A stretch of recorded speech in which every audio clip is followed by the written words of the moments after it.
No one warned you that the people you love the most could be the ones who hurt you the deepest. It's a harsh truth, isn't it? The kind that sits heavy in your chest. And here you are, learning it the hard way, feeling that pain firsthand. You felt it lurking in the background of your life, like a shadow at the dinner table, in every forced smile and awkward silence. The sense that something was off, a truth nobody talked about, that family and friends can wound you in ways no outsider ever could. It's almost taboo to admit this. You are not supposed to say that sometimes your family doesn't understand you, or that your friends might not really want what's best for you. But you've noticed the cracks in the facade, and it hurts more than you ever expected. So you wonder, how can you feel so alone among people who are supposed to love you? How can a warm family gathering leave you cold inside? Why does a part of you ache even when you're surrounded by familiar faces? Those questions have kept you up at night. The answer is painful but simple. Love is not the same as understanding. Good intentions do not guarantee true connection. Your family might care in their own way. Your friends might mean no harm, but that doesn't mean they truly see you. And being unseen is its own kind of loneliness. All your life, they told you family is everything and friends are forever. Those sweet lies were meant to comfort you, but they left out the fine print. They never warned you what happens when you grow beyond what your family expects, or when you walk a different path from your friends. They never warned you that loyalty can have limits. So you played along in the charade, smiling in photos, laughing at gatherings, acting like everything was fine. On the outside, you had the perfect circle of support. On the inside, you felt the hollowness. You felt the distance between who you really are and who they want you to be. Think about it. How many times have your parents or relatives pressured you to conform? Maybe they pushed you toward a career you didn't want, or a lifestyle that isn't you. They said it was for your own good, but all you heard was that who you are on your own isn't good enough.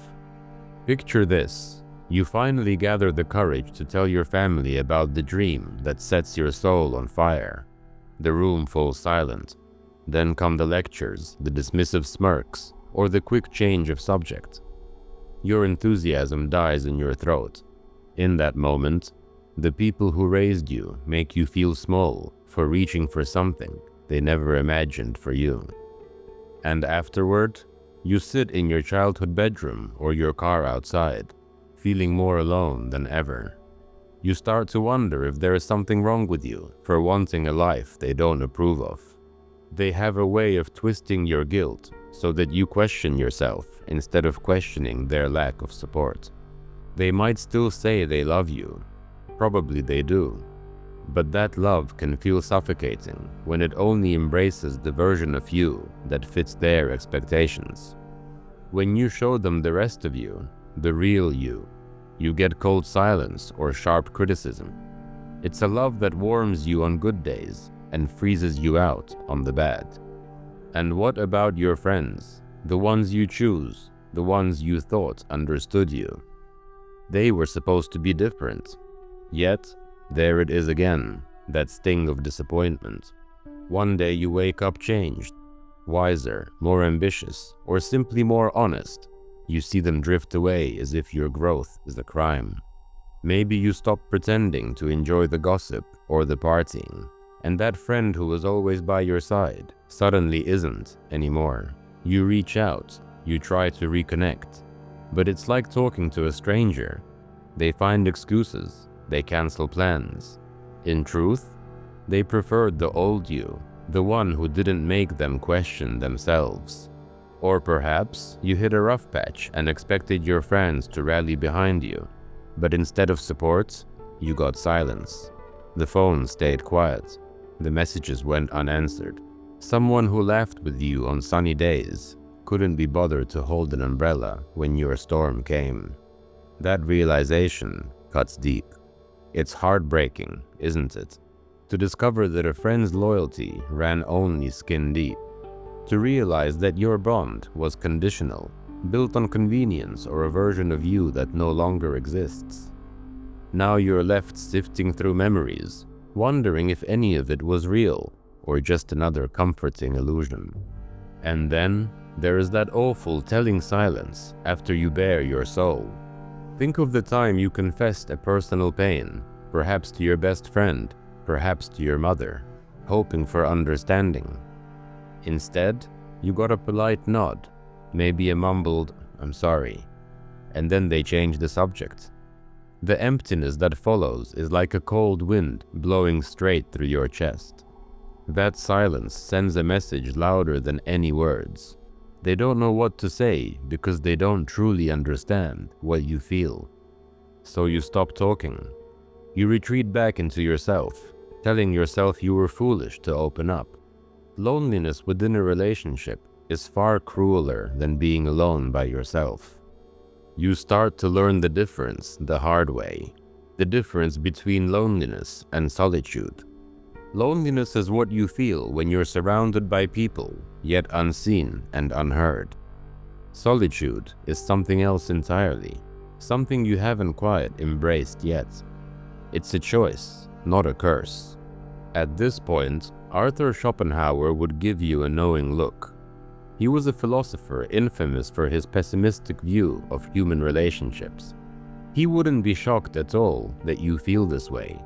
In fact, he'd say it's the natural state of things, that most so-called connections are frail, shallow, and driven by self-interest. Schopenhauer believed human nature is blindly selfish, people driven by their own needs and fears more than they care for others. It sounds harsh, but look closely. Hasn't your family opposed your dreams, or a friend drifted away, not out of hate, but out of fear? Fear of change, or fear of feeling small. Their actions hurt you, but it's weakness, not malice. He also suggested something profound, that much of what passes for love or friendship is really just fear of solitude. People cling to anyone just to avoid being alone with themselves. It's not so much that they truly love the company of others, it's that they dread the silence of being alone. Think about what that means. How many friendships in your life were born out of genuine affinity, and how many were just two people desperately trying not to be alone? How many family bonds are kept alive through obligation and routine, rather than true understanding? These are uncomfortable questions, but you felt the uncomfortable answers. Society loves comforting illusions. Everyone plays the game. Families project unity and happiness. Friends pretend they'll stick by you no matter what. But watch what happens when the facade cracks. Disagree with your family's beliefs and you become the outcast. Outshine a friend or speak a hard truth, and suddenly you're too much for them. The illusion only holds if you stay within its limits. It's like we're all actors on a stage, reciting lines we don't believe, just to keep the play going. You followed the script for so long, being the agreeable child, the fun friend, until you couldn't anymore. And when you deviated from the script, you found the other actors either trying to drag you back into your role or casting you out of the play. Schopenhauer even told a parable about porcupines huddling together for warmth on a cold winter night. They needed each other's heat, but the closer they got, the more they stabbed each other with their quills. In the end, they had to spread out, finding a distance that kept them from freezing, but also from bleeding. Sound familiar? It's an exact picture of human intimacy. We crave closeness. It's freezing out here in the world after all. But get too close without understanding, and we hurt each other, often without even meaning to. Families, friends, lovers, it doesn't matter. The needles still prick. And if someone doesn't pull away, the wounds only go deeper. Right now, you're feeling those pricks, those wounds. The illusions that once kept you warm have been punctured. Maybe you realized that the warmth wasn't real, that it was just a temporary escape from an underlying cold reality. And now you're left shivering in truth, wishing someone had told you sooner.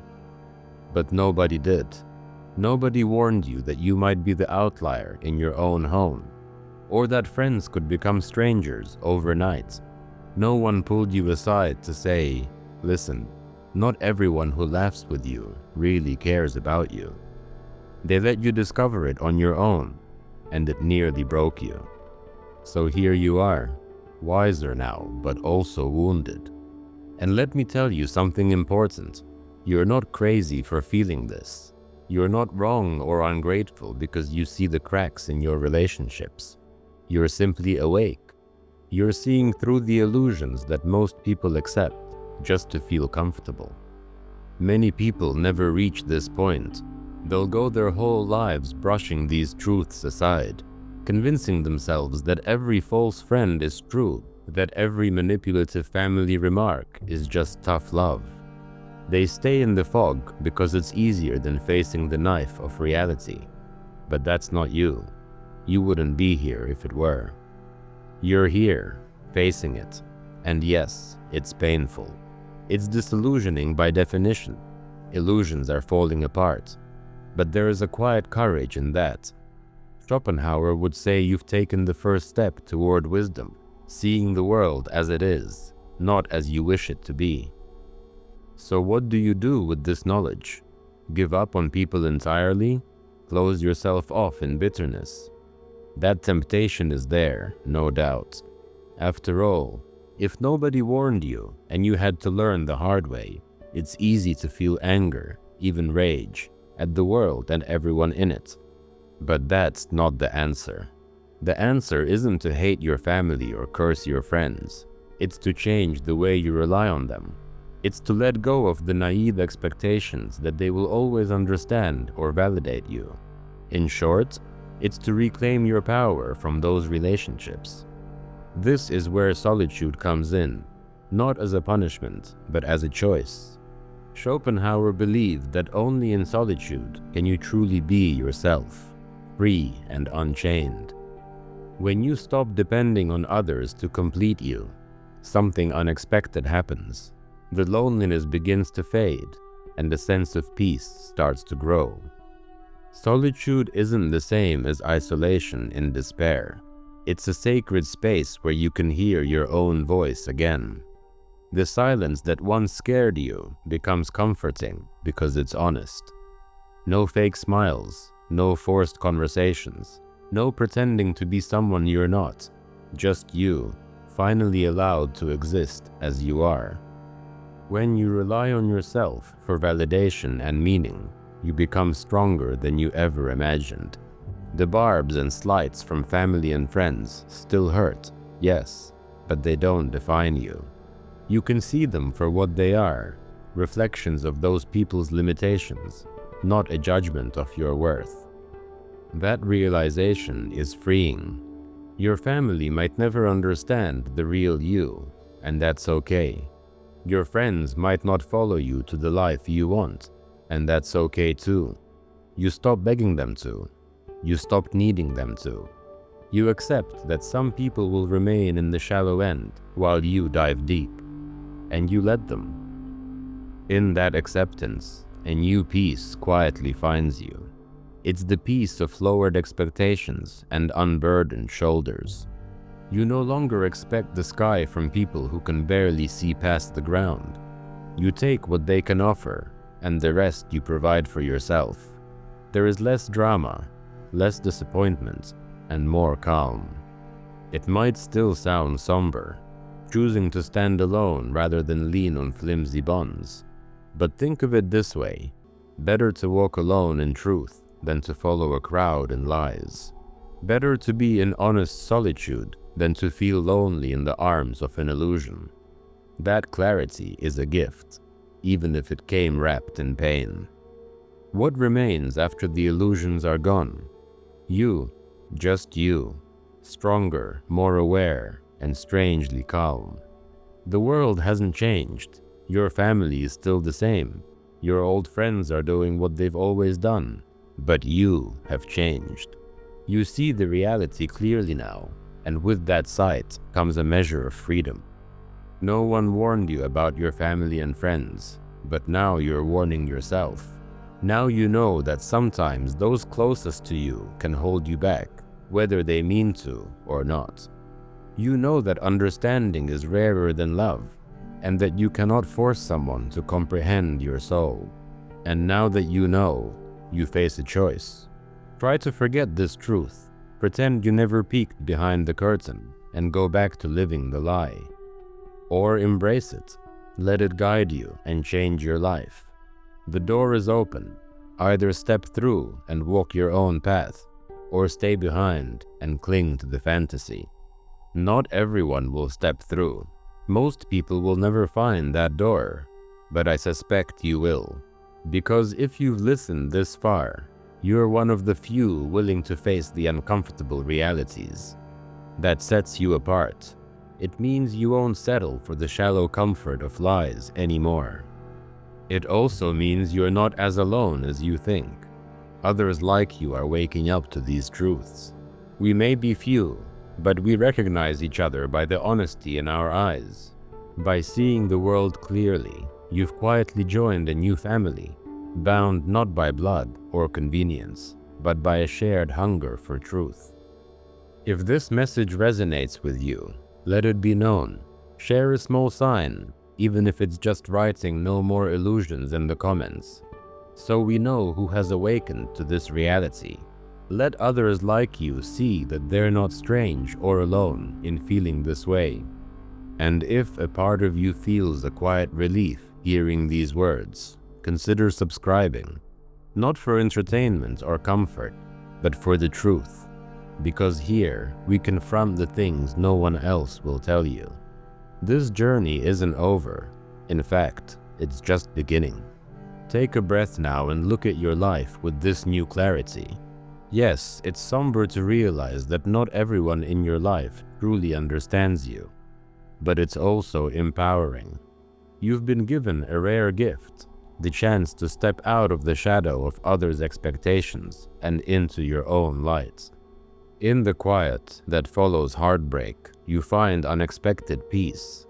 It's not the loud cheer of a crowd's approval, nor the pat on the back you thought you needed. It's a subtle, steady calm that comes from finally standing on solid ground. Your ground. The winds of other people's opinions may still blow, but they can no longer knock you down. Remember, clear eyes, strong heart. That's your new mantra. You see things as they are, and though it made you ache, it also made you unbreakable. The loneliness that once terrified you has transformed into solitude, and within that solitude, you found yourself. And you realize that's enough. Like those porcupines, you found the right distance. Not too close to get stabbed by others' quills, not so far that you freeze in isolation. Just enough space to keep your own warmth alive. And in that space, at last, you are free. Free to be yourself without fear.